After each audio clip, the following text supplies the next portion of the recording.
I joined the Army in 1964. I come from the state of Maryland, and I was 17. I joined in January '64, but as you know, that in November of '63 is when John F. Kennedy was assassinated. I was working at a grocery store, and I came in that afternoon from delivering groceries. So when I got back into the store, the boss, it was just the two of them, right? The boss says, he says, shh. And then I watched a little TV he had sitting up there, and they were just announcing that the president had been assassinated down in Texas. After a few days of going through all of that, one of my friends was talking about, let's join the Army. And so we just got into that mode, so I kept pushing my parents to let me, because they had to sign for me when I was 17. And I joined, I was to become an infantryman, and after basic training in Fort Jackson, South Carolina, I moved to Fort Devens, Massachusetts. I spent 19 months there, and then in 1965, they alerted us that we were going someplace, and they were changing our patch. So we changed our division from 5th Division, which we was there at Massachusetts, and put Big Red 1 on.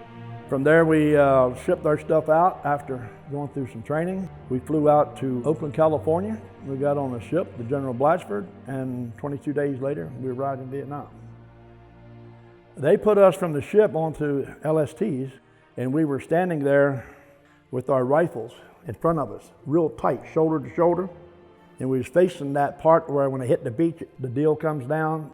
And they had told us when we got to the beach, they wanted us to start running and yelling. We was almost to the beach, and we started looking at each other saying, "Do you have any ammo?" "No." "Do you have any ammo?" "No."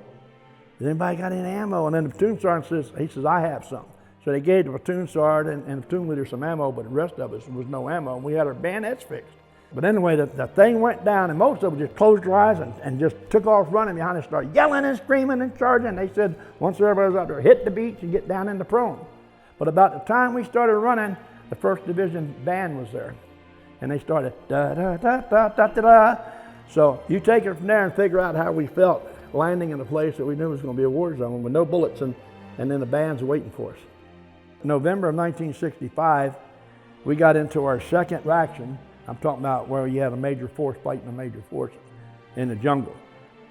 And most of us ran out of ammunition within first hour. The battalion was ambushed. And then the way we survived was to crawl from body to body, and people didn't need the ammunition anymore, and grab ammunition from where you could. And that's how most people survived the whole day. I always told people my thing was I wasn't as scared during the action as afterwards, because then you start to realize how close you come that day, you know? Yeah, you reacted, but you wouldn't sit there thinking about it. You just fired and moved and did your thing, and it was afterwards. It was more scary after a firefight than it was, you know, because then you started thinking about it. The way I look at it, once you've been shot at, if you survive it and you come back, everybody knows what that's like, that feeling of almost dying. When I got back, none of the animosity of the Vietnam War had started yet. It didn't get started bad until the '68 Tet Offensive, when we started a lot of body bags coming on. And those guys caught hell as far as being spit on, and you know, everybody was protesting. No matter where you went as an Army person, you were afraid somebody, even if you weren't coming back from Vietnam, if you wore a uniform and you were somewhere in public, you were subject to, you know, somebody say something. And I've had that happen, but that was later, and I didn't think much about that. I didn't really care anyway. When I got back, it was still acceptable guy returning from the war, you know, and it was a good feeling. One of the things that pushed me over the edge on re-enlisting, because at first I wasn't keen on re-enlisting, and I only had a couple months left.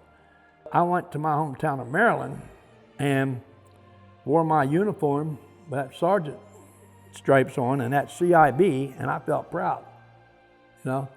Well, then I went to the first bar to get a drink, and they wouldn't serve me. You know, where I went, they wouldn't serve me a drink. And I got pissed off. I thought, here I am out here, you know, I've done my thing, and, you know, when I got back there, I just went straight to the re-enlistment guy, and I says, I'm ready to re-enlist. He said, I figured you'd be back, because he tried to talk to me when I first got there.